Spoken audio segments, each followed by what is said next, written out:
Hello friends, Radhe Radhe. आप सभी लोग कैसे हैं? आशा करती हूँ कि आप सभी लोग अच्छे होंगे, परम मंगल में होंगे।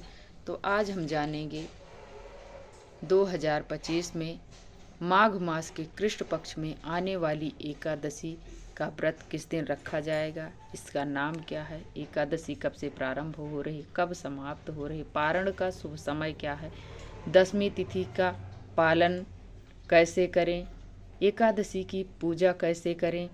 तो ये सभी महत्वपूर्ण बातें आज की वीडियो में हम जानेंगे मित्रों। तो चलिए शुरू करते हैं। सबसे पहले हमें इस एकादशी के दिन हमें सुबह, वैसे तो सभी एकादशी में सुबह भोर में उठ के स्नान करना चाहिए, लेकिन ये माघ का महीना है। माघ का महीना जो होता है, भगवान श्री कृष्ण का वास होता है इस महीने में।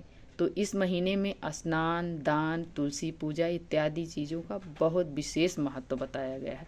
तो इस माघ महीने में हमें इस एकादशी में जल्दी सुबह भोर में उठना चाहिए। और एकादशी के दिन मित्रों हमें गर्म पानी से नहीं नहाना चाहिए, वो भी माघ के महीने में बिल्कुल नहीं नहाना चाहिए। हमें चाहे आप मोटर चला के तुरंत जो गर्म पानी आता है उससे नहाएं, या नल चला के उससे नहाएं, नहीं तो गर्म करके हमें नहीं नहाना चाहिए, हमें ठंडे पानी से नहाना है। और नहाते समय हमें, इस एकादशी का नाम ही सठ तिला एकादशी है। सठ मीन्स 6, तिला मीन्स तिल।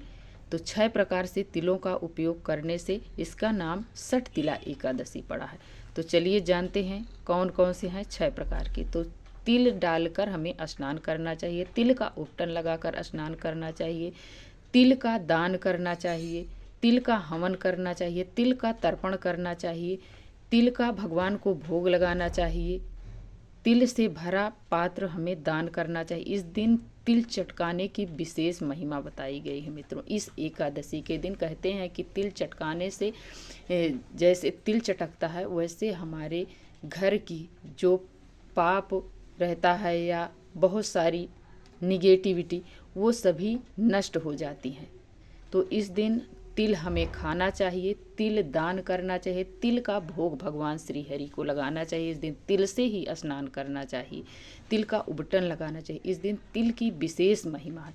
कहते हैं धरती पे सबसे पहले जो आया था, अन्न नहीं आया था, अन्न में जैसे गेहूँ चावल ये सब नहीं आया था। इस दिन कहते हैं कि सबसे पहले धरती पे जो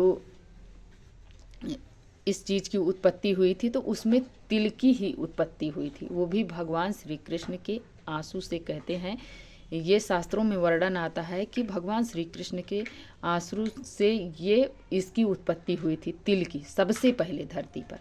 इसलिए तिल की विशेष महिमा है। और इस माघ महीने में तिल जरूर खाना चाहिए, तिल का दान करना चाहिए, तिल डालकर दीपक जलाना चाहिए। इस दिन इस एकादशी में तिल के तेल का दीपक जलाना चाहिए। भगवान श्री हरि के पूजन में भी और तुलसी मैया में भी तिल का ही दीपक इस दिन जलाएं। और उसमें तिल के तेल में हमें कुछ थोड़ा बहुत तिल डाल देना चाहिए। तिल की विशेष महिमा है माघ महीने में मित्रों। इस दिन हो सके तो आप ऊनी वस्त्र का दान करें, तिल का दान करें, अन्न का दान करें। इस महीने में बहुत बड़ी महिमा है दान पुण्य की, स्नान की, दान की, पुण्य की। तो इस महीने में हम जरूर करें। और इस दिन हमें सुबह भोर में उठकर स्नान करना चाहिए। स्नान करने के उपरांत हमें पीले रंग का वस्त्र धारण करना चाहिए, इसलिए कि भगवान श्री हरि को पीला वस्त्र, पीले रंग की चीज़ें अत्यंत प्रिय हैं। तो हमें पीले रंग का वस्त्र धारण करना चाहिए। और इसके बाद हम आएँ और अपने घर में, घर के मंदिर में हमें अपने व्रत का सबसे पहले संकल्प लेना चाहिए। संकल्प लेने के बाद फिर हम श्री हरि की जहाँ पर चौकी लगाना चाहें वहाँ पर थोड़ा सा गंगा जल डालकर हमें क्लीन कर लेना चाहिए। वैसे तो हमें एक दिन पहले दशमी तिथि के दिन ही हमें घर की साफ़ सफाई अपने मंदिर की कर लेनी चाहिए, ताकि एकादशी के दिन सुबह भोर में पूजा की जाती है। तो सुबह भोर में हम जल्दी से स्नान करके पूजा करेंगे कि साफ़ सफाई करेंगे, तो हमें एक दिन पहले कर लेना चाहिए। दशमी के दिन अब हम जान लेते हैं दसवीं तिथि के दिन क्या क्या हमें करना चाहिए। दसवीं तिथि के दिन हमें ब्रह्मचर्य का पालन करना चाहिए, जमीन में हमें शयन करना चाहिए। बेड तामसी माना जाता है मित्रों।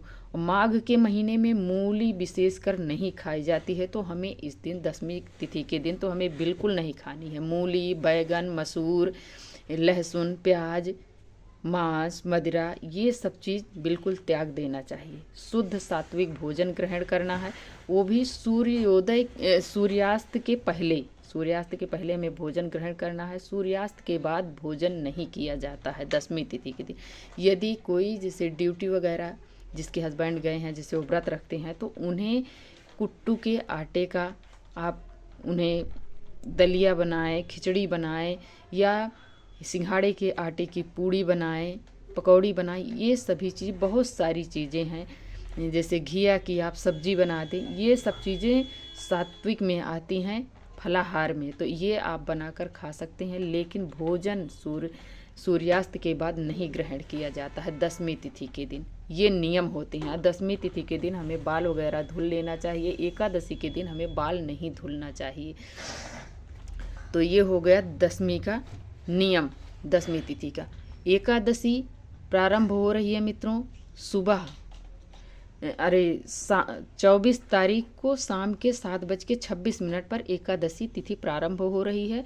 25 तारीख उदया तिथि के अनुसार 25 तारीख को व्रत रखा जाएगा। 25 तारीख को शाम के 8:31 पर समाप्त हो रही है।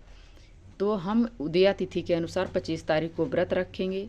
व्रत में हमें श्री हरि को इस दिन, यदि आपके पास लड्डू गोपाल हैं, तो पंचामृत से स्नान करवाएं। कुछ तिथि ऐसी आप चुन लें, जैसे कि पूर्णिमा हो गई, अमावस्या हो गई, एकादशी हो गई, तो इस पर हमें भगवान जी को पंचामृत से स्नान करवाना चाहिए। यदि विग्रह रूप में हैं तो आपको उस दिन भिगो के गंगा जल से कोई सूती वस्त्र भगवान जी को अच्छे से पोंछ देना चाहिए। पोंछ कर फिर आप अच्छे से चौकी लगा लें। चौकी लगाकर फिर भगवान जी को पुष्प या तिल का आसन देकर विराजमान करें। विराजमान करने के बाद हम भाव रूप से एक लोटे में जल लेंगे। भगवान जी को 3 बार हम इस प्रकार से पूरे अपने चौकी पर स्नान करवाएंगे। स्नान करवाने के बाद फिर हम भगवान जी को पीले चंदन से तिलक करेंगे। तिलक करने के बाद हम सभी को वस्त्र स्वरूप कलावा समर्पित करेंगे। देख सकते हैं हमने यहाँ पर किया है, कलावा समर्पित करें। कलावा समर्पित करने के बाद फिर हम भगवान श्री हरि को पीले रंग का पुष्प समर्पित करें। यदि नहीं है तो जो भी आपके पास अवेलेबल है वो पुष्प समर्पित करें। मिल जाए तो जरूर पीले रंग का पुष्प समर्पित करना चाहिए, इसलिए कि हम भगवान जी को प्रसन्न करने के लिए व्रत करते हैं। तो हमें भगवान जी को पीला रंग अत्यंत प्रिय है, तो हम जब वो पुष्प चढ़ाएंगे तो भगवान जरूर प्रसन्न होंगे। और भाव से हमें पूजा करनी है। ऐसा नहीं है कि हम एक अपना ये भार उतार रहे हैं, नहीं, हमें प्रेम भाव से हमें पूजा करनी है भगवान जी की, व्रत रखना। फिर यदि विग्रह रूप में, जैसे हमारे विग्रह में भगवान भोलेनाथ हैं, सफ़ेद रंग के पुष्प समर्पित करेंगे। लड्डू गोपाल हैं, पीले रंग के समर्पित करेंगे। गैया मैया को आपके पास जो भी फूल है वो समर्पित कर दें। अपने दीपक के पास हम पुष्प नीचे रख कर तभी हम दीपक प्रज्वलित करेंगे। दीपक प्रज्वलित करने के बाद अब हम अपने व्रत का फिर से संकल्प लें और भगवान का आवाहन करें। जब भी हम पूजा पाठ करें तब हम भगवान जी का जब तक आवाहन नहीं करते हैं तब तक हमारी पूजा कोई स्वीकार नहीं करता है। तो हमें सबसे पहले हाथ में थोड़ा सा तिल और थोड़ा सा जल या पुष्प जल लेकर हमें भगवान को आवाहन करना चाहिए। करने के बाद भगवान जी के चरणों में जो पुष्प लिए हैं उसको छोड़ देना चाहिए। इसके बाद हम अपने व्रत का संकल्प लें।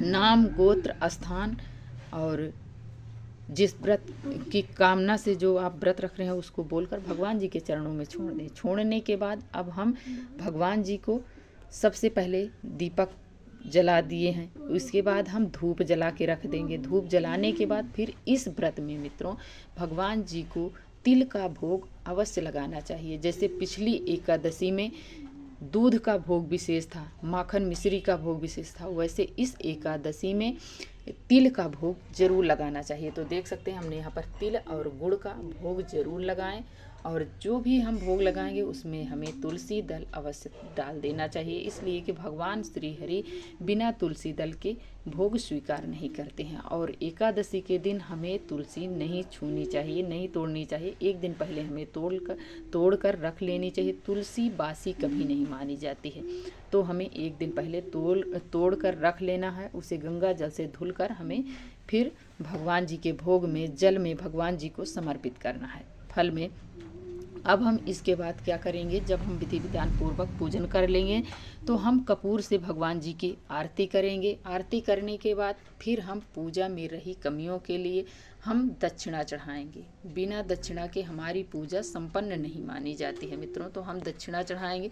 चढ़ाने के बाद अब हम भगवान जी से हाथ जोड़कर क्षमा याचना करेंगे कि हे प्रभु, जो भी मुझसे त्रुटि हुई हो, गलती हुई हो, उसे क्षमा करें और मेरी पूजा को निर्विघ्न पूर्ण संपन्न करवाने में सहायता कीजिए।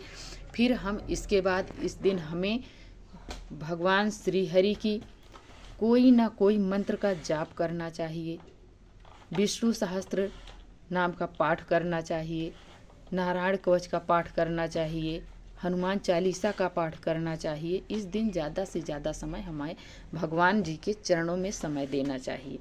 इस दिन हमें चोरी चुगली निंदा ये सब नहीं करना चाहिए, बिल्कुल इससे हमें इस दिन बचना चाहिए।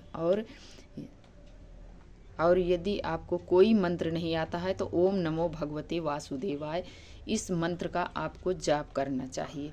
कम से कम 108 बार अवश्य करें, और इससे अधिक जितना हो सके उतना करना चाहिए। करने के बाद हम अब जानेंगे पारण का समय। पारण हमें करना है 26 तारीख को। 26 तारीख को सुबह 7:12 से लेकर 9:05 तक पारण का समय है। यदि इस समय में नहीं कर पाते हैं तो इसके बाद राहु काल लग जाएगा। 9:10 तक राहु काल रहेगा। इसके बाद आपको करना है 1 बजे से 3 बजे तक आप पारण कर सकते हैं, या तो आप 7 बजे से 9 बजे के बीच में पारण कर लें, ताकि आपको इस एकादशी का पुण्य फल पूरा का पूरा मिले। इसलिए आपको द्वादशी में पारण करना चाहिए। तो आज की वीडियो मित्रों यहीं तक की थी। यदि आप सभी को थोड़ी भी अच्छी लगे तो लाइक सब्सक्राइब करना ना भूलिएगा, और प्यारा सा कमेंट लिखकर हमें ज़रूर बताएं कि ये वीडियो आप सभी को कैसी लगी। और वीडियो देखने के लिए आप सभी को बहुत बहुत धन्यवाद देती हूँ। जय श्रीमन नारायण, जय श्री कृष्णा, जय श्री हरि।